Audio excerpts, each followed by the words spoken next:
গুনগুনের কি হলো কে জানে, এত শক্ত মনের মেয়েটাও যেন হঠাৎ করে ভেঙে পড়ল। আচমকা সে মাহবুবের হাত ধরে বলল, কিন্তু এখন তো তুমি সার্টেইন। মাহবুব, তুমি অপেক্ষা করতে বলনি, কিন্তু তবুও আমি অপেক্ষা করেছি। আমার অবচেতন মন সবসময় শুধু তোমাকেই চেয়ে এসেছে। এতদিন বেকার ছিলে বলে না হয় আমাদের সম্পর্ক নিয়ে ভয় ছিল, কিন্তু এখন তো তুমি বেকার নও। এখন তো চাইলেই আমরা বিয়ে করতে পারি। মাহবুব, প্লিজ চলো, আমরা আরেকবার চেষ্টা করি। মাহবুব নিষ্পলকভাবে কিছুক্ষণ তাকিয়ে থেকে বলল, তুমি আমার সাথে এতদিন যোগাযোগ করনি কেন? কারণ দিন শেষে আমিও মানুষ, আমারও আত্মসম্মান বোধ আছে, ইগো আছে। একটা মানুষ আর কতটাই বা ইগনোরেন্স নিতে পারে। লাস্ট যখন আমাদের কথা হয় তখন আমাদের দেখা হওয়ার কথা ছিল। তুমি নিজে থেকে দেখা করতে চেয়েছিলে। দেখা হওয়ার পর তোমার কোনো খবরই নেই। আমি মেসেজ করার পরেও তুমি সিন করে রেখে দিয়েছিলে। তাই আর আমি কোনো যোগাযোগ করিনি তোমার সাথে। কিন্তু তুমিও তো করনি যোগাযোগ। সেদিন কেন দেখা করনি? আরে টাকা পয়সার ঝামেলায় ছিলাম তখন। যাই হোক, বাদ দাও। এখন চাকরি হয়েছে, মাস শেষে 40,000 করে টাকা পাবো। ফ্রেন্ডদের সাথে শেয়ারে বিজনেস করতেছি, সেখানেও আল্লাহ চাইলে ভালো একটা প্রফিট পাবো। গুনগুনের এসব টাকা পয়সা নিয়ে কোনো মাথা ব্যথা নেই। সে উতলা মাহবুবকে নিয়ে। সে ফের আকুতি ভরা কণ্ঠে বলল, চলো আমরা বিয়ে করে ফেলি। বিয়ে তো আর বললেই হয়ে যায় না গুনগুন। আমাকে একটু সময় দাও। আমরা দুদিন কথা বলি, একটু ভাবি, দেখি কথা বলে যে আমাদের কোথায় কেন কিভাবে কথা বন্ধ হয়েছিল ভুলগুলো খুঁজে বের করি। তারপর দুজনে মিলে না হয় সিদ্ধান্ত নেব। গুনগুন মাহবুবকে খুব করে চায়, কথা সত্য। তবে সে জোর করার মতো মেয়ে নয়। তাই মাহবুবের কথা মেনে নিয়ে বলল। ঠিক আছে, আমি পজিটিভ উত্তরের আশায় রইলাম। মাহবুব এই প্রসঙ্গে আর কথা না বলে গুনগুনের পড়াশোনা নিয়ে কথাবার্তা বলছিল। মিনিট 20 থেকে দুজনেই বেরিয়ে পড়ল কফি শপ থেকে। রিক্সা নেয়ার সময় মাহবুব বলল, তোমাকে বাড়িতে পৌঁছে দেই। গুনগুনের জন্য এটা অপ্রত্যাশিত ছিল, তাই সে ভীষণ খুশি হয়ে গেল। বলল, বাসায় দিয়ে আসবে? হ্যাঁ, যদি তোমার সমস্যা না থাকে আর কি। সমস্যা নেই কোনো। ঠিক আছে। দুজনে আজ কতদিন পর পাশাপাশি বসেছে। হুট খোলা রিস্কায় একসময় দুজন মিলে পুরো শহর ঘুরে বেড়াতো। আজ তার কিছুটা স্মৃতি যেন আবার ফিরে এসেছে। মাহবুব গুনগুনের হাত ধরে বলল। তোমার পুরনো কথা মনে পড়ে না গুনগুন? গুনগুন মাথা নাড়িয়ে বলল, পরে। আমারও মনে পড়ে। পুরনো কোনো কথাই আমি ভুলিনি। আমাদের প্রথম দেখা, কথা, তোমার চঞ্চলতা সবকিছুই চোখের সামনে ভাসে। এরপরও একটাবার যোগাযোগ করলে না? যোগাযোগ করিনি, কিন্তু তোমার সব আপডেটই রাখতাম। ফেক আইডি দিয়ে তোমার আইডি ভিজিট করতাম। দেখতাম তুমি খুব ভালোই আছো, ঘুরে বেড়াচ্ছ মনের আনন্দে। গুনগুনের ভীষণ হাসি পেল, কষ্টের হাসি। সে হেসে বলল, ফেসবুকে আইডি দেখে তুমি আমার ভালো থাকা জাজ করে ফেললে? নীল সাদার দুনিয়ায় আমরা একটা মানুষকে ততটাই জানতে পারি যতটা তারা আমাদের জানাতে চায়। মাহবুব হেসে বলল। তার মানে তুমি ভালো নাই? আছি, ভালোই আছি। রিস্কা বাড়ির গলিতে ঢুকেছে। প্রণয়ের দোকান পার হওয়ার সময় মাসুদ প্রণয়কে ডেকে বলল। গুনগুনের সাথে এই ছেলেকে? প্রণয় হতবাক হয়ে চলে যাওয়া রিস্কাটি দেখছে। বুকের ভেতর সূক্ষ্ম চিনচিনে ব্যথাও অনুভব করছে সে। কিন্তু কেন? গুনগুনের পাশে অপরিচিত কোনো ছেলেকে দেখে তার কেন কষ্ট হচ্ছে? বাড়ির সামনে রিস্কা থামার পর গুনগুন মাহবুবকে বলল, মাহবুব, জীবন তো একটাই। এই একটা জীবন আমি তোমাকে না পাওয়ার আফসোস নিয়ে কাটাতে চাই না। প্লিজ একটাবার ভেবে দেখো ভালো মতো। হ্যাঁ, আমি ভাববো। তুমি কিন্তু চিন্তা করো না, বাসায় যাও। তুমিও সাবধানে যেও। বাড়িতে পৌঁছে মেসেজ দিও। আচ্ছা, আল্লাহ হাফেজ। এই রিস্কা দিয়ে মাহবুব আবার ফিরে যাচ্ছিল। প্রণয় দেখল মাহবুবকে। এখনও সে মাসুদের কথার জবাব দিচ্ছে না। মাসুদ নিজে নিজেই বলতে লাগলো, আমি শিওর এই পোলা গুনগুনের বয়ফ্রেন্ড লাগে। তোমার পাখি দিছে উড়াল। ভালো হইছে না এখন? আরো বদলাও নিজেরে অন্য মাইয়ার লেগা। প্রণয় নিজেকে সামলানোর চেষ্টা করছে। সে গম্ভীর কণ্ঠে বলল, আজে বাজে কথা বলিস না তো মাসুদ। আমি কারোর জন্য নিজেরাই চেঞ্জ করিনি, নিজের জন্য করেছি। আর গুনগুনের কারোর সাথে সম্পর্ক থাকতেই পারে, এটাতে আমার মাথা ব্যথার বিষয় না। ওই ভাই থাম তুই। তোরে আমি 2 দিন ধরে চিনি না যে তুই যা কইবি আমি বিশ্বাস করে নেব। মুখে যতই কর যে তুই ওর লেগে চেঞ্জ হস নাই, কিন্তু কলকাঠি তো গুনগুনি নাড়ছে। ওর প্রভাবিত তোর মাথার চেঞ্জের ভূত আসছে। আর ওই শালার ঘরের শালা আমার সামনে নাটক মারাবে না। গুনগুনের সম্পর্ক নিয়ে তোর মাথা ব্যথা নাই না? তুই তোর মুখটা দেখ একবার মোবাইলের ক্যামেরায়। একজন অপরিচিত মানুষও কইয়া দিতে পারবে যে তোর ভেতরে কীরকম জ্বর হইতাছে। আর আমি তোর এতদিনে বন্ধু হইয়া বুঝবো না? ঝড়? হ্যাঁ, সত্যিই তো। প্রণয়ের বুকের ভেতর অদৃশ্য ঝড় হচ্ছে, সব কিছু ভেঙে চুরে চুরমার করে দিয়েছে। কাউকে সেই ঝড় দেখানো যাচ্ছে না, বোঝানো যাচ্ছে না, শুধু নিজে নিজে অনুভব করতে পারছে। কিন্তু এরকম হওয়ার কারণ কি হতে পারে? মাসুদদের বলা কথাগুলোই কি তাহলে সত্যি? সে কি সত্যি সত্যি গুনগুনকে ভালোবাসতে শুরু করেছিল? মাহবুবের এখনও কোনো কল কিংবা মেসেজ আসেনি, অথচ এতক্ষণে ওর বাড়িতে পৌঁছে যাওয়ার কথা। গুনগুন তো বলে দিয়েছিল বাড়িতে গিয়ে জানাতে। মাহবুব তাহলে জানালো না কেন? গুনগুন কি নিজে থেকে কি একটা কল করবে? কিন্তু কেমন যেন একটা জড়তা কাজ করছিল, তাই সে মেসেজ করলো হোয়াটসঅ্যাপে। কোথায় আছো? মেসেজ ডেলিভারি হয়েছে দেখে গুনগুন ফোন রেখে পড়তে বসেছে। মিনিট 10 পর মেসেজ টোন বেজে উঠতেই তড়িঘড়ি করে ফোন হাতে নিল গুনগুন। চেক করে দেখল ভার্সিটির গ্রুপ থেকে মেসেজ এসেছে। হতাশ হয়ে গুনগুন ফোন রেখে দিয়ে আবার পড়তে বসেছে। কিন্তু সত্যি বলতে ওর মন একদম পড়ার দিকে নেই।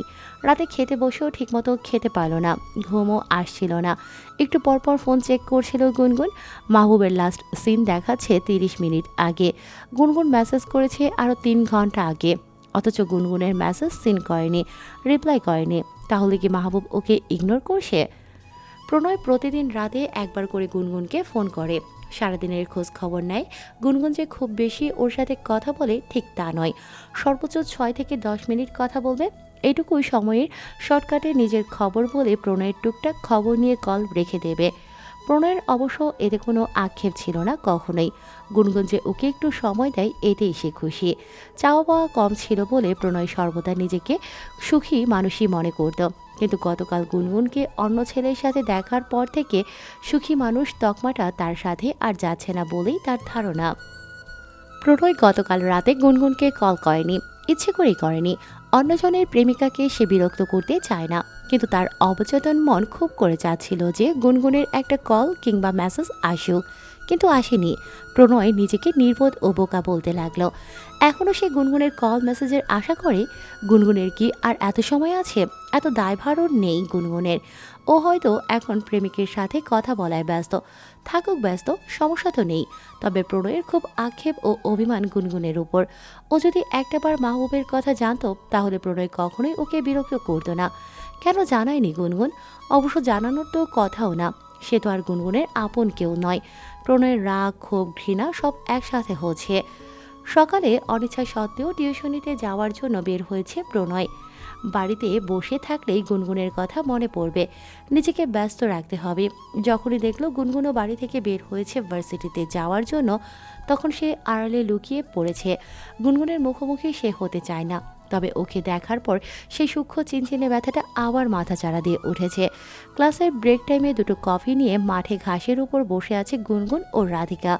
ভার্সিটিতে আসার পর থেকেই রাধিকা খেয়াল করেছে গুনগুন ভীষণ আপসেট, কিন্তু ক্লাস চলছিল বলে আর কিছু জিজ্ঞেস করেনি।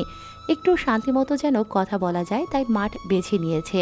রাধিকা কফিতে চুমুক দিয়ে জিজ্ঞেস করল, বল তো এখন কি হয়েছে তোর? এত আপসেট কেন তুই? গুনগুন দীর্ঘশ্বাস নিয়ে বলল, কি আর হবে? যা হয়েছে তাই বল।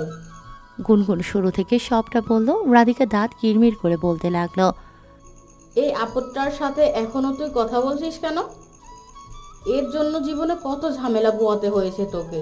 এতদিন কোনো খোঁজ খবর ছিল না, এখন উদয় হলো থেকে। গুনগুন নিরুত্তর। রাধিকা বলল, শুন, এই ছেলে আস্ত একটা রেড ফ্ল্যাগ। এখন সরকারি চাকরি হয়েছে তাই এসেছে তোকে রিগ্রেট ফিল করাতে। আমার রিগ্রেট করার কি আছে? আমি কি ওকে চিট করেছি?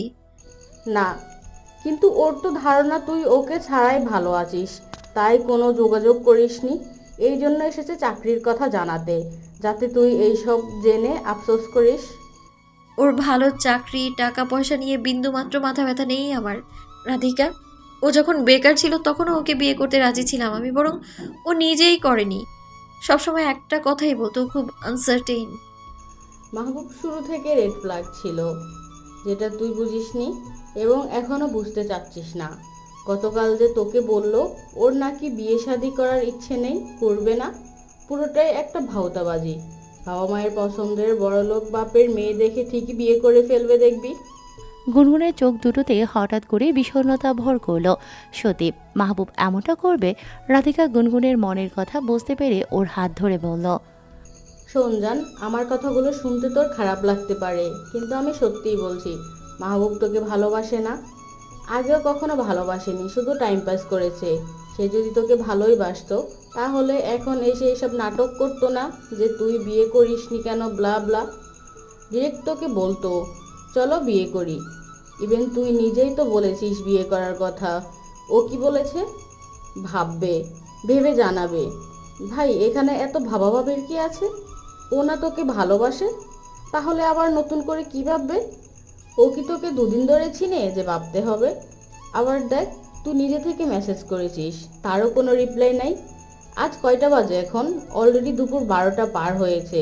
গতকাল রাত থেকে আজ দুপুর হয়ে গেছে, এই পর্যন্ত তার সময় হয়নি তোকে রিপ্লাই করার। এতটাই ব্যস্ত সে। আচ্ছা, এসব কথাও বাদ, সে তো তোকে নিজেই বলেছে যে দুদিন তোর সাথে কথা বলে তারপর ডিসিশন নেবে। তাহলে তার কি উচিত ছিল না তোকে নিজে থেকে কল করা? তার তো নিজেই কল করার কথা, করেছে? করেনি, উল্টো তোকে ইগনোর করছে। এরপরও কি তুই বুঝতে পারছিস না যে সে তোকে ভালোবাসে না?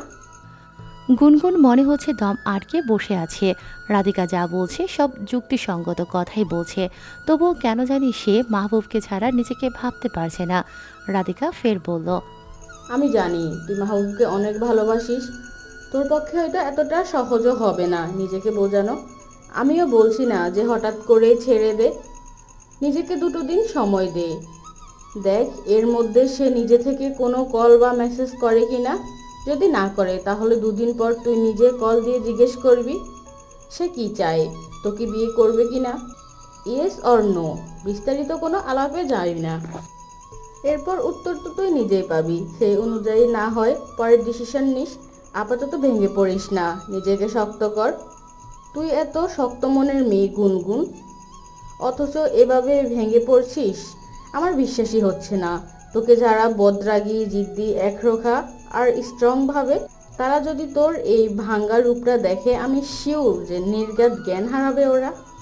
গুনগুন দীর্ঘশ্বাস নিয়ে বলল, আমরা যতই শক্ত মনের মানুষ হই না কেন, কিছু কিছু মানুষ থাকে যাদের সামনে চাইলেও আমরা স্ট্রং থাকতে পারি না। নিজেকে ভেঙে চুরে উজাড় করে দিই একটু ভালোবাসা পাওয়ার জন্য। কিন্তু দুঃখের বিষয় হলো সেই মানুষগুলো কখনোই বুঝতে পারে না, বুঝতে চায় না। গুনগুন কিছু বলল না। বুকের গহীন থেকে বেরিয়ে এলো ভারী দীর্ঘশ্বাস। দ্বিতীয় ক্লাস করে বিকেলে ভার্সিটি থেকে সোজা টিউশনি করাতে চলে যায় গুনগুন। টিউশনি শেষ করে সন্ধ্যায় বাড়িতে ফেরার সময় দেখে প্রণয়ের দোকান আজ বন্ধ। গুনগুনের একটু খটকা লাগলো, দোকান হঠাৎ বন্ধ কেন? গতকাল সন্ধ্যার পর থেকে প্রণয়ের সাথে আর কথা হয়নি। প্রণয় তো কখনো এমন করে না। মাহবুবের দুশ্চিন্তায় প্রণয়ের কথা একদমই মাথায় ছিল না। ও কি অসুস্থ? তাই হবে হয়তো। প্রণয়কে কল করার জন্য গুনগুন ব্যাগ থেকে ফোন বের করলো। কল করার পর রিং হচ্ছে কিন্তু রিসিভ করছে না। গুনগুন কল দিতে দিতেই হারছিল। পাশের চায়ের টং দোকানে কলের রিংটন শুনে সেদিকে তাকালো, কারণ প্রণয়ের রিংটন চেনে ও। একটা গানের রিংটন। গুনগুন দেখতে পেল প্রণয় সিগারেট খাচ্ছে আর ক্যারাম খেলছে। পাশেই অবহেলায় ফোনটি বাজছে। গুনগুনের কিছুটা রাগী হলো। এদিকে সে দুশ্চিন্তায় মরছে যে প্রণয় অসুস্থ কিনা, অথচ দিব্যি সুস্থ মানুষ বন্ধুদের সাথে ক্যারাম খেলছে। আচ্ছা, সে না হয় খেলুক, ওর দোকানও বন্ধ করে খেলুক, যা ইচ্ছে করুক, কিন্তু ফোন কেন রিসিভ করবে না? এভাবে ইচ্ছে করে ইগনোর করার কারণ কি? সবাই কি পেয়েছে ওকে? গুনগুন কিছুটা রাগ নিয়েই দোকানে গেল, জিজ্ঞেস করলো, ফোন রিসিভ করছেন না কেন? প্রণয় ফিরে তাকালো পেছনে। গুনগুনকে দেখতে পেল প্রণয়ের চোখ দুটো লাল হয়ে আছে, ঘোলাটে দেখাচ্ছে, ক্লান্তও মনে হচ্ছিল। গুনগুন আর রাগ দেখাতে পারল না, কণ্ঠস্বর স্বাভাবিক রেখে জিজ্ঞেস করলো, আপনি কি অসুস্থ? প্রণয় গভীর কণ্ঠে বলল, না, ও, কল ধরছিলেন না কেন? দেখিনি। স্পষ্ট মিথ্যে কথা জেনেও গুনগুন জেরা করল না এই বিষয়ে, জিজ্ঞেস করলো, দোকান বন্ধ কেন আজ? প্রণয় তিরিক্ষি মেজাজ দেখিয়ে বলল, সেই কৈফিয়ত তোমাকে দেবো কেন? আমার ইচ্ছে হয়েছে দোকান বন্ধ রেখেছি। আজাইরা এত জেরা করো না তো। তোমার কাজ তুমি করো, আমি এখন ব্যস্ত, যাও তুমি। গুনগুন অবাক হয়ে তাকিয়ে আছে। উপস্থিত সবাই বিস্মিত। প্রণয় যে এখন গুনগুনের সাথে এভাবে কথা বলতে পারে এটা কারো কল্পনাতেও আসে না। সবচেয়ে বেশি অবাক হয়েছে মাসুদ।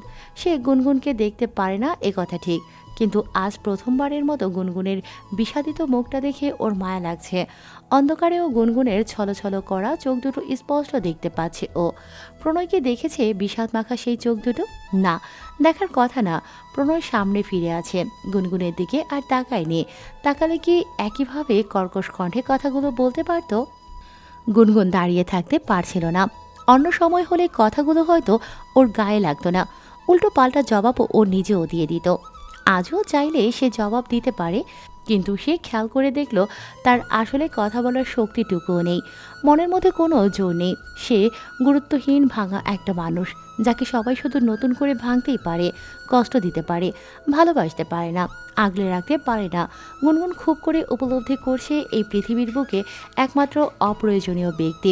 সবার সামনে অপমানিত হয়ে আর একটা টু শব্দ পর্যন্ত না করে রাগী জেদি মেয়েটা নিঃশব্দে স্থান ত্যাগ করল। ছাদে আজ বাতাস অস্বাভাবিক রকমের বেশি। কনকনে ঠান্ডা হাওয়ায় শরীর শিউরে উঠছে, অথচ এই শীতের মাঝেই প্রণয় একা বসে আছে।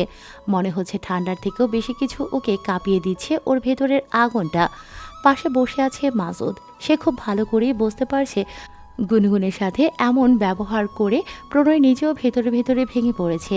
সেই যে সন্ধ্যার পর ছাদে উঠেছিল প্রণয়, এখন ঘড়ির কাঁটা ধীরে ধীরে রাত 11টার দিকে ছুটছে, তবুও ওর ওঠার কোনো নাম নেই। মাসুদ এসেছে মিনিট 20 হবে। কয়েকবার কথা বলার চেষ্টা করেছে, কিন্তু প্রণয় যেন পাথর হয়ে আছে, কোনো কথারই কোনো জবাব দিচ্ছে না। সিগারেট ধরিয়েছিল মাসুদ, দুটো টান দিয়ে বিরক্ত হয়ে আধ খাওয়া সিগারেটটা নিভিয়ে ফেলল। ঠান্ডা বাতাসে ধোঁয়াটাও বেশিক্ষণ টিকল না। প্রণয়ের দিকে তাকিয়ে বলল, আর কতক্ষণ এখানে বসে থাকবি? প্রণয় নিশ্চুপ। মাসুদ 2 কদম এগিয়ে এলো, জিজ্ঞেস করল, কথা বলিস না কেন? প্রণয় এবার গম্ভীর কণ্ঠে বলল, তুই যা। আমি তো যামই, তোর সাথে নিয়ে যাবো, চল। জোর করিস না। এরকম পাগলামি করার মানে কি? প্রণয় জবাব দিল না। মাসুদ নিজেই বলল, এতই যদি কষ্ট পাবি তাহলে ওর লগে অমন খারাপ ব্যবহার করতে গেলি কেন? আর সত্যি করে বলতে, এতগুলো মানুষের সামনে তুই ওরে অপমান করিয়া কাজটা ঠিক করস নাই। ওরে আমার সহ্য হয় না। তবুও যখন ওর শুকনা মুখটা দেখলাম, আমার নিজের কাছেই খারাপ লাগতেছিল। হয়তো তোর জন্য কম করে নাই। তুই তাইলে কেমনে পারলি ওরে হাট করতে?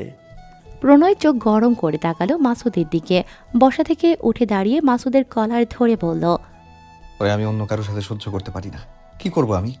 ওরে দেখলেই ওই দৃশ্যটা মনে পড়ে যায়, মাথা গরম হয়ে যায়, আমার ঘেন্না লাগে। মাসুদ জোরে ধাক্কা দিয়ে প্রণয়ের থেকে নিজেকে ছাড়িয়ে নিয়ে বলল, পাগলের মতো কথা বলিস না প্রণয়। তুই গুনগুনের পছন্দ করস বা ভালোবাসস, এটা তোর ব্যাপার। এখানে তো ওর কোনো হাত নেই। ও কাকে ভালোবাসবে এটা নিশ্চয়ই আমি ঠিক করে দিতে পারি না। আমার কেন ভালোবাসলো না? আমি ওই ছেলের মতো ওর যোগ্য না, তাই? আমার পরিবার নাই, তাই? মাসুদ দীর্ঘশ্বাস নিল। প্রণয়ের এখন মাথা ঠিক নেই, বুঝতে পেরে বলল, নিচে চল, রুমে গিয়ে কথা বলতেছি। তুই যা তো, আমার ভাল লাগছে না কিছু। মাসুদও জেদ দেখিয়ে বলল, তুই যাবি না? আচ্ছা, আমিও যাব না। দেখ কতক্ষণ তুই এই ঠান্ডার মধ্যে থাকতে পারস। নে, আমিও বসলাম। গুনগুন মানসিকভাবে প্রচণ্ড ভেঙে পড়েছে। একদিকে মাহবুবের এভাবে এড়িয়ে চলা, আর অন্যদিকে প্রণয়ের করা হঠাৎ এমন খারাপ ব্যবহার। মানসিক চাপ লাগছিল সব কিছু। শিশিরকে পড়াতে যাওয়ার সময় সে 2 পায়ের 2 জুতা পরে বের হচ্ছিল। শিহাব তখন বাবার সাথে ড্রয়িং রুমে বসে টিভি দেখছিল। গুনগুনের দিকে তাকিয়ে শিহাব হঠাৎ হেসে বলল। গুনগুন পায়ের দিকে তাকিয়ে থমকে গেল। সবকিছু এলোমেলো লাগছিল যেন।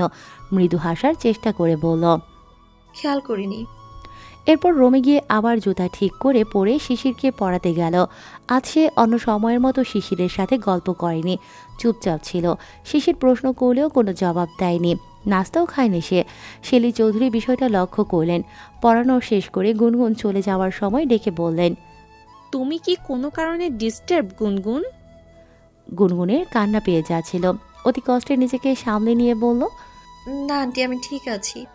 ভয় পেও না, কি হয়েছে জিজ্ঞেস করব না। তবে তোমাকে দেখলেই যে কেউ বুঝে যাবে তুমি মানসিকভাবে কিছু নিয়ে হয়তো বিরক্ত। কয়েকদিন রেস্ট নাও, শিশিরকে পড়াতে হবে না কিছুদিন। নিজেকে একটু সময় দাও এবং নামাজ পড়ে আল্লাহর কাছে সাহায্য চাও, সব ঠিক হয়ে যাবে ইনশাআল্লাহ। গুনগুন মাথা নাড়িয়ে বলল। আচ্ছা। রাতে সে খেতেও গেল না। ওসমান গনি গুনগুনের এই পরিবর্তনটা খুব ভালো করেই লক্ষ্য করেছেন, তবে তিনি আপাতত গুনগুনকে ঘাটালেন না। গুনগুন নামাজ পড়ে আল্লাহর কাছে সাহায্য চাইল, নিজেকে শক্ত করার চেষ্টা করলো। এভাবে সে ভেঙে পড়ছে এটা সে নিজেই মানতে পারছিল না যেন। পুরো 2 দিন সে নিজেকে সব কিছু থেকে গুটিয়ে রেখেছে। বাইরে যায়নি, ক্লাসে যায়নি, প্রণয়ের সাথেও ওর দেখা হয়নি। কুলসুম বেশ কয়েকবার ফোন করেছিল, গুনগুন কোনো রেসপন্স করেনি। তার মেন্টাল হেলথ এর এমন অবস্থা যে কারোর সাথে কথা বলারও বিন্দুমাত্র ইচ্ছে নেই এখন।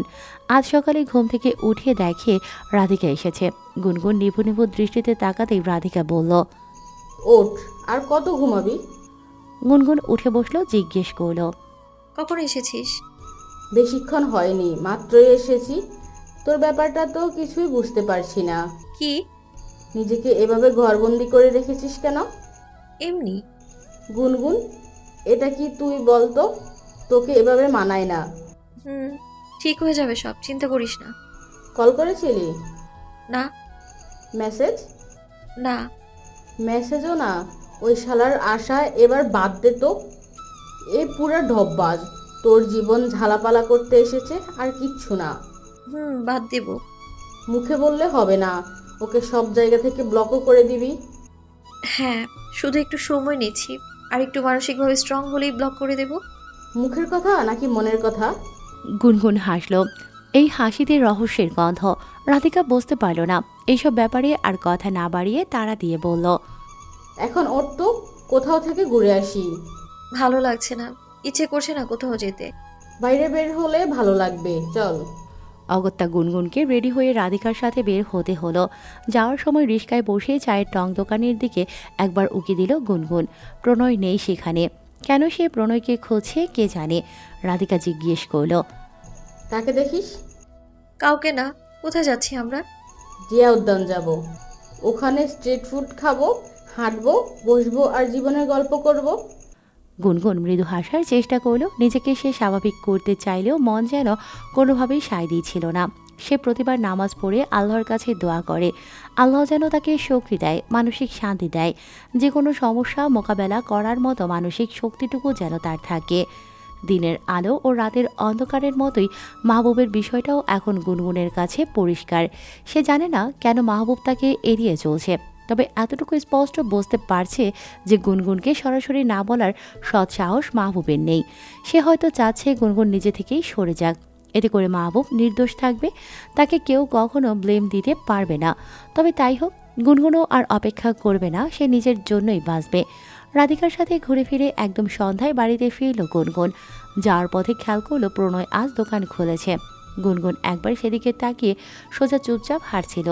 গুনগুনকে দেখে প্রণয় দৌড়ে এলো, পাশাপাশি হাঁটতে হাঁটতে বলল, সরি। গুনগুন নিরুত্তর। প্রণয় আবার বলল, সরি গুনগুন, ক্ষমা করে দাও, আর করবো না এরকম। গুনগুন দাঁড়ালো, তীক্ষ্ণ দৃষ্টিতে প্রণয়ের দিকে তাকিয়ে জিজ্ঞেস করলো, কি করবেন না আর? তোমার সাথে আর কখনো খারাপ ব্যবহার করবো না। আমি আপনাকে আর সেই সুযোগটাই দেব না। আমি সুযোগ দিয়েছিলাম বলেই আপনি সবার সামনে আমার সাথে খারাপ ব্যবহার করতে পেরেছিলেন। এখন থেকে আমি আপনাকে চিনি না, আপনিও আর আমাকে চেনেন না। এভাবে আর কখনো আমার পথ আগলে দাঁড়াবেন না, সরুন। প্রণয় মোটেও দমে গেল না। গুনগুনের পাশাপাশি আবারও হাঁটতে হাঁটতে বলল, দাঁড়াবো, শত সহস্রবার তোমার সামনে দাঁড়াবো, শুধু পথ আগলে না, প্রয়োজনে বুক পেতে দাঁড়াবো। তুমি আমার বুকের উপর পা রেখে হেঁটে গেলেও আমি সরে দাঁড়াবো না, আবারও বুক পেতে দেবো। ততক্ষণ পর্যন্ত আমি সরবো না যতক্ষণ না পর্যন্ত তুমি আমায় ক্ষমা করো। গুনগুন আশেপাশে একবার চোখ বোলালো, এরপর চিবিয়ে চিবিয়ে বলল, পাগল আপনি, কি সব যাতা বলছেন? যা তা নয় গুনগুন, সত্যি বলছি। তুমি বললে আমি এখনই বুক পেতে শুয়ে পড়ছি।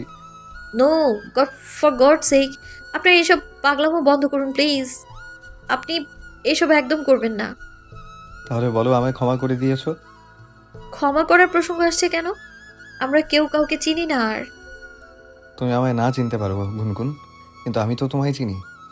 তুমি আমার জীবনে আসা একমাত্র পরী, যে আমার জীবনটাকে একটু একটু করে রূপকথার গল্পের মতো বদলে দিচ্ছিলে। সেই পরীকে আমি কিভাবে ভুলে যাব বলো? চেয়ারে গা এলিয়ে বসে আছে গুনগুন। জানালা দিয়ে সকালের নরম আলোটা ঘরে ঢুকেছে। মৃদুমন্দ বাতাসে জানালার সাদা রঙের পর্দাটি হালকা দুলছিল। গুনগুন নীরব দৃষ্টিতে তাকিয়ে রয়েছে সেদিকেই। মন মস্তিষ্ক তখন দুশ্চিন্তার ঘরে। দুশ্চিন্তা বলবে নাকি নিজের জন্য বলবে ঠিক বুঝতে পারছে না গুনগুন। মানুষের সরাসরি রিজিগনেশন ও বোধহয় এতটা কষ্ট দেয় না যতটা কষ্ট দেয় মানুষের অবহেলা এবং এড়িয়ে চলা। মনের সাথে যুদ্ধ করতে করতে গুনগুন তখন ক্লান্ত হয়ে পড়েছে। সেই সাথে সে ভীষণ হতাশ। এতগুলো দিন সে কার অপেক্ষায় ছিল, কার জন্য অনুভূতির পশটা সাজিয়ে রেখেছিল, সেই হিসেব গুনগুন কোনোভাবেই মেলাতে পারছিল না। মাহবুবের একটা কল ও মেসেজের আশায় থাকতে থাকতে গুনগুন পাথর হয়ে গিয়েছে। অনুভূতিগুলোও মরে যাচ্ছে ধীরে ধীরে। রাগ ও ক্ষোভ হচ্ছে নিজের প্রতি। গুনগুনের এটা বুঝতে আর আপত্তি নেই যে সে এতটা দিন একটা মরীচিকার পেছনে ছুটছিল। একটা মোহ তাকে টেনে নিয়ে যাচ্ছিল গোলক ধাঁধায়, যেখান থেকে বের হওয়ার কোনো পথ নেই, শুধু ছিল আটকে যাওয়ার রহস্যময় পথ, মায়ার পথ। এই মিছে মায়ায় জড়িয়ে যে আর কাজ নেই, গুনগুন সেটাও বুঝতে পেরেছে। তবুও অবুঝ মন মাঝে মাঝে খুব পাগলামি করে। মানতে চায় না, বেশি কিছু না, শুধু একটু ক্ল্যারিফিকেশন চায়। কারণ জানতে চায় মাহবুব যেন সেটুকুও জানাতে ব্যর্থ। গুনগুনের বুকের অতল গহীন থেকে ভারী দীর্ঘশ্বাস বেরিয়ে আসে। সে মাহবুবকে আর কিছুই বোঝাতে চায় না, কারণ সে এখন নিজেকে বোঝাতে শুরু করেছে।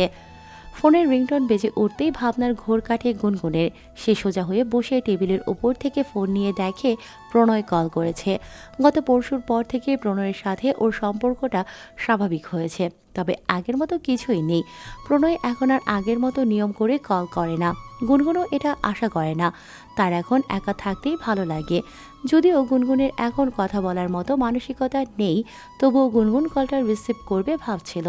কারণ প্রণয়ের অনিয়মিত কল যেহেতু আসে, হতে পারে এখন কোনো প্রয়োজনেই কল করেছে। গুনগুন কল রিসিভ করতে প্রণয় বেশ স্বাভাবিক কণ্ঠে জিজ্ঞেস করল। কেমন আছো গুনগুন? গুনগুন নিস্তেজ কণ্ঠে জবাব দিল, ভালো, আপনি? আমিও ভালো আছি। আজ সকাল থেকে উঠেই তোমার কথা মনে পড়ছিল, তাই কল দিয়েছি। বিরক্ত করার জন্য সরি। নাস্তা করে নিও, রাখছি। গুনগুন চুপ করে রয়েছে। প্রণয়ও নিশ্চুপ। রাখছি বললেও প্রণয় কল কাটেনি। নীরবতা পালন করার পরও গুনগুনও যখন কল কাটছে না খেয়াল করলো প্রণয়, তখন জিজ্ঞেস করল। তোমার কি মন খারাপ? গুনগুন জবাব দিতে পারল না তৎক্ষণাৎ, শুধু ভারী দীর্ঘশ্বাস নিল, সময় নিয়ে বলল, না। ছোট একটা উত্তর না, তবু এটা বলতে যখন তোমার এত সময় লাগলো, তখন এখানেই আর সন্দেহ নেই যে তোমার মন খারাপ। কি হয়েছে বলো, অন্তত বন্ধু ভেবেই তো বলতে পারো। তোমার মন খারাপ কি নিয়ে? মন খারাপ না, সময় খারাপ। খারাপ সময়ের পরেই ভালো সময় আসে। গুনগুন হাসল। প্রণয় এই হাসির মানে বুঝতে পেরেছে। নিজের প্রতি হতাশ ও তাচ্ছিল্য মিশেছিল হাসিতে। তবে কিছু বলল না তখনই।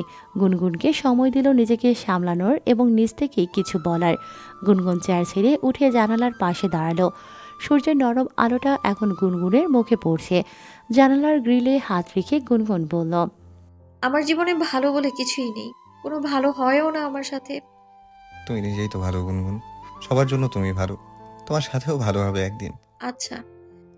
তোমার খারাপ সময়টা খুব বেশি দিন স্থায়ী থাকবে না। তুমি ভালো থাকবে, আগের মতো হাসবে প্রাণবন্ত হয়ে। সেই দিনটা কবে আসবে? প্রণয় কিছুক্ষণ চুপ করে থেকে বলল, জানি না, তবে এটা জানি তুমি আগের চেয়েও বেশি ভালো থাকবে। আমার আর ভালো দিন চাই না, খারাপ সময়ের সাথে আমি অভ্যস্ত হয়ে গিয়েছি এখন। তুমি যে এত অভিমানী জানতাম না।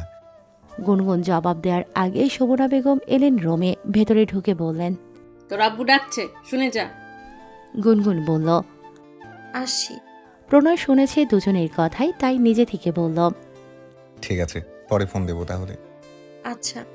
প্রণয় কল কেটে দিয়ে চুপ করে বসে আছে। গুনগুনের হঠাৎ এমন উদাসীনতা তাকে পীড়া দিচ্ছে। এর কারণ কি সে জানে না। এমনকি গুনগুন কেন এতটা ভেঙে পড়েছে এটাও সে জানে না। জিজ্ঞেসও করেনি। মাহবুবের বিষয়েও সে কোনো প্রশ্ন করেনি গুনগুনকে। প্রণয়ের সবসময় মনে হয়েছে সীমা লঙ্ঘন না করাই ভালো। গুনগুন তার অনেক উপকার করেছে, সেও গুনগুনের উপকার করেছে। তার মানে এই নয় যে কেউ কারো ব্যক্তিগত বিষয় নিয়ে কথা বলার অধিকার পেয়ে গিয়েছে। গুনগুন নিজেও কখনো প্রণয়ের ব্যক্তিগত কোনো বিষয় নিয়ে প্রশ্ন করেনি, জানতে চায়নি কিছু, এমনকি কোনো কৌতূহলও দেখায়নি। প্রণয়ও এটা শিখেছে গুনগুনের থেকেই। যদিও সে গুনগুনকে ভালোবাসে, ভীষণ করে যায়, তবে সেটা একতরফা। গুনগুন হয়তো কখনো জানতেও পারবে না এলাকার সেই একরোখা বকাটে ছেলেটা গুনগুনকে ঠিক কতটা চায়। গুনগুন রুম থেকে বেরিয়ে দেখে ওসমান গনি ড্রয়িং রুমে বসে আছেন রেডি হয়ে। দেয়াল ঘড়ির দিকে তাকিয়ে একবার সময় দেখল গুনগুন। বাবার তো এতক্ষণে অফিসে চলে যাওয়ার কথা, যায়নি কেন এখনো? নাকি গিয়েছিল আবার কোনো দরকারে এসেছে? গুনগুন কিছু জিজ্ঞেস করার আগেই ওসমান গনি বললেন। ও এসেছিস, তোর জন্য অপেক্ষা করছিলাম। গুনগুন নিশ্চুপ, তিনি বললেন। ক্লাস নেই? আছে। ওসমান গনি আর কিছু বললেন না তখন। সোফার উপর একটা সাদা কাগজের প্যাকেট ছিল। গুনগুন অবশ্য এতক্ষণ খেয়াল করেনি এটা। ওসমান গনি প্যাকেটটি হাতে নিয়ে কিছু ছবি বের করে গুনগুনের দিকে ছুঁড়ে মারলেন। অনেকগুলো ছবি এসে পড়ল গুনগুনের পায়ের কাছে। কিছু ছবি সোজা হয়ে পড়েছে, আবার কিছু ছবি উল্টো হয়ে। সোজা করা একটা ছবিতে মাহবুবের মুখ দেখে গুনগুনের বুকটা মোচড় দিয়ে উঠল। ছবিতে মাহবুবের পাশে বউ সাজা একটা মেয়ে, দুজনে হাত ধরে একে অপরের দিকে তাকিয়ে রয়েছে। গুনগুন কাঁপা কাঁপা হাতে ছবিটা তুলল ফ্লোর থেকে। মুহূর্তেই চোখ ঝাপসা হয়ে আসছিল গুনগুনের। ওসমান গনি বসা থেকে উঠতে উঠতে বলেন। টাকা খরচ করে এতগুলো ছবি বের করেছি তোকে দেখাবো বলে, শুধু একটা ছবি দেখছিস কেন? এগুলো কে দেখবে? তিনি বাকি ছবিগুলো ফ্লোর থেকে তুলে একটা একটা করে গুনগুনকে দেখাতে লাগলেন। গুনগুন কোনো কথা বলতে পারছে না, পায়ের নিচে মাটি নেই মনে হচ্ছিল। অসহনীয় যন্ত্রণায় শরীর ও মন পুড়ে যাচ্ছিল। ওসমান গনি বললেন। দেখছিস মন ভরছে এবার? বারবার তোকে বলছিলাম এই ছেলের জন্য অপেক্ষা করিস না, ও তোকে বিয়ে করবে না, ও তোকে ভালোবাসে না। তুই শুনিসনি তখন আমার কথা। দিনের পর দিন ভালো ভালো বিয়ের প্রস্তাবগুলো ফিরিয়ে দিয়েছিস। এখন ভালো লাগছে? এই দিনটা জন্য অপেক্ষা করছিলি? গুনগুন কথা বলছে না, কথা বলতে পারছে না, কণ্ঠস্বর রোধ হয়ে গিয়েছে, চোখ থেকে পানি পড়ছে অনবরত। ওসমান গনি ধমক দিয়ে বললেন। কথা বলিস না কেন? জবাব দে এখন। গুনগুনের কথা বলার মতো মুখ নেই, বাবার চোখে চোখ রাখতে পারছে না সে। একদিকে প্রতারণা আর অন্যদিকে পরিবারের কাছে ছোট হওয়া। অথচ একটা সময় মাহবুবকে নিয়ে গুনগুন কত গর্ব করত, কতটা বিশ্বাস করে সে মাহবুবের জন্য পরিবারের বিপক্ষে গিয়ে কথা বলতো। অথচ আজ সেই মানুষটাই গুনগুনকে কতটা বাজেভাবেই না ঠকালো। গুনগুনের বিশ্বাস ভেঙে চুরমার করে দিল, ছোট করলো পরিবারের কাছে। গুনগুনের ইচ্ছে করছিল মরে যেতে। এই অসহনীয় যন্ত্রণা ও অপমানের চেয়ে মরে যাওয়াও ঢের ভালো। ওসমান গনি বললেন। জানি তোর কাছে কোনো উত্তর নেই, থাকবে যে এটা আমি আশাও করিনি। শান্তি লাগতেছে তোকে ভুল প্রমাণ করতে পেরে। মান সম্মান অনেক খাইছিস আমার, যে ভালোবাসার জন্য যুদ্ধ করেছিস এতদিন, সেই যুদ্ধ আশা করি আজ শেষ হয়েছে। এবার বিয়ের জন্য প্রস্তুতি নে, আর ঘাড়ে বোঝা হয়ে থাকিস না। নিজের শান্তিতে থাক, আর আমাকেও একটু শান্তি দে। কথা শেষ করে তিনি অফিসে যাওয়ার জন্য বের হয়ে গেলেন। গুনগুনের হঠাৎ এমন পরিবর্তন তিনি শুরু থেকেই লক্ষ্য করেছিলেন, তাই মাহবুবের ব্যাপারে খোঁজখবর নেওয়া শুরু করেছিলেন তিনি। গত পরশুই সে জানতে পেরেছে মাহবুব বিয়ে করেছে 3 দিন আগে। অনেক চেষ্টা প্রচেষ্টার পর গতকাল রাতে তিনি মাহবুবের বিয়ের কিছু ছবি জোগাড় করতে পেরেছেন। তবে ছবিগুলো পেয়েছিলেন আজ সকালেই অফিসে যাওয়ার পর। তাই আর দেরি না করে অফিস থেকে গেট পাস নিয়ে তিনি বাসায় এসেছেন। আসার পথে স্টুডিও থেকে ছবিগুলো তিনি বেরও করে এনেছেন। গুনগুনের গর্ভ মনোবল ভেঙে তিনি যে সঠিক এটা প্রমাণ করতে পেরে মনে মনে পুলকিত হচ্ছেন তিনি। মেয়ের মন ভাঙায় তার কিছু যায় আসে না। তিনি যে গুনগুনকে মাথা নত করতে দেখতে পেরেছেন এটাতেই তার শান্তি। কুলসুম আজ পিঠা বানিয়েছে। পাটিসাপটা পিঠা বিপ্লবের অনেক পছন্দের, সাথে তেলের পিঠাও বানিয়েছে। প্রণয় ও মাসুদকেও দাওয়াত করেছে পিঠা খাওয়ার জন্য। গুনগুনকে কল করেছিল, রিসিভ করেনি। মেসেজ করলেও সিন করে না, উত্তর দেয় না। কুলসুমের একটু অভিমানও হয় এজন্য। গুনগুন মাঝে মাঝেই এমন করে। পিঠা খাওয়ার সময় কুলসুম প্রণয়কে জিজ্ঞেস করলো, গুনগুনের সাথে তোর কথা হয়েছে? প্রণয় দুদিকে মাথা নাড়িয়ে বলল, না, 2 দিন আগে সকালে একবার কথা হয়েছিল। এরপর আর কল দিসনি? না, মেসেজ করেছিলাম গতকাল রাতে, উত্তর দেয়নি। আমার মেসেজও দেখে না, কল দিলেও ধরে না। কি হয়েছে ওর? প্রণয় দীর্ঘশ্বাস নিয়ে বলল, জানি না, কিছুদিন ধরেই ওর মন খারাপ। কেন জিজ্ঞেস করিসনি কিছু? না, আর জিজ্ঞেস করলেও হয়তো বলতো না কিছু। ওকে তো মোটামুটি চিনিসই, ও কেমন। তাই বলে কিছুই জিজ্ঞেস করবি না, এটা কেমন কথা? হয়তো জিজ্ঞেস করতাম, কিন্তু ওর জীবনে যেহেতু কেউ আছে, তাই আমার এত আগ বাড়িয়ে কিছু জিজ্ঞাসা না করাই ভালো। আমার জীবনে গুনগুন বন্ধু ও শুভাকাঙ্ক্ষী হয়ে আছে, আমি এটুকুতেই খুশি। কুলসুম বিপ্লব দুজনেই তীক্ষ্ণ দৃষ্টিতে দেখল প্রণয়কে। যতটা সহজেই কথাগুলো প্রণয় বলল, ঠিক ততটাই যেন ব্যথা লুকিয়ে আছে ওর বুকের ভেতর। বিপ্লব তখন কুলসুমকে বলল, তুমি সন্ধ্যায় গুনগুনদের বাসায় পিঠে দিয়ে এসো। কুলসুম মাথা নাড়িয়ে বলল, ঠিক আছে।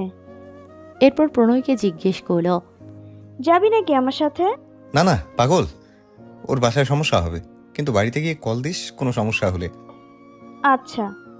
সন্ধ্যায় বাটিতে করে অনেকগুলো পিঠা নিয়ে কুলসুম গুনগুনদের বাসায় গেল। কলিং বেল বাজানোর পর দরজা খুলে দিল শিহাব। কুলসুমকে শিহাব চেনে, তাই ওকে দেখে খুশিতে জড়িয়ে ধরে বলল, কেমন আছো আপু? কুলসুম শিহাবের মাথায় হাত বুলিয়ে বলল। ভালো আছি। গুনগুন কোথায়? শিহাব তখন ফিস ফিস করে বলল। ভিতরে এসো বলতেছি। এরপর ভেতর থেকে দরজা লক করে পুনরায় ফিস ফিস করে বলল, আপু বাসাতে আছে, আজকে ছেলেপক্ষ এসেছে আপুকে দেখতে। কুলসুম অবাক হওয়ার পূর্বেই সুমনা বেগমের গলা ভেসে এলো ড্রয়িং রুম থেকে। কে এসেছে শিহাব? কুলসুম নিজেকে ধাতস্থ করে বলল, আন্টি, আমি গুনগুনের জন্য পিঠে এনেছিলাম।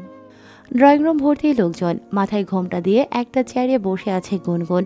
পাথুরে মূর্তির মতো নির্জীব ও চুপচাপ মেয়েটা। গুনগুন বাদে উপস্থিত সবার দৃষ্টি এখন কুলসুমের দিকে। সবাইকে সালাম দিল কুলসুম। সুমনা বেগম, ওসমান গনি দুজনেই ওকে চেনেন। প্রণয়ের সাথে ওকে দেখেছেন অনেকবার, এজন্যই কুলসুমকেও তাদের পছন্দ না। কিন্তু মেহমানদের সামনে তো আর কিছু বলা যায় না, তাই সুমনা বেগম হাসি মুখে বললেন, এসবের আবার কি দরকার ছিল মা? আচ্ছা তুমি গিয়ে গুনগুনের রুমে বসো। শিহাব, ওকে তোমার আপুর রুমে নিয়ে যাও। কুলসুম শিহাবের সাথে গুনগুনের রুমে গিয়ে থম মেরে চেয়ারে বসে পড়ল। গুনগুনের বিয়ে, এজন্যই কি গুনগুন সবার সাথে যোগাযোগ বন্ধ রেখেছে? ব্যাগ থেকে ফোন বের করে প্রণয়কে কল করলো কুলসুম। প্রণয় কল রিসিভ করে বলল, বল। কুলসুম রুদ্ধশ্বাসে বলল, গুনগুনকে আজ পাত্রপক্ষ দেখতে এসেছে। গুনগুন কিছুক্ষণ পর রুমে এলো। কুলসুম তখনও প্রণয়ের সাথে কলে কথা বলছিল। গুনগুনকে দেখে কল না কেটেই কাছে গিয়ে বলল, তোমাকে দেখতে এসেছি। গুনগুনের চোখ মুখ শক্ত ও মলিন, মনে হচ্ছে কোনো প্রাণ নেই।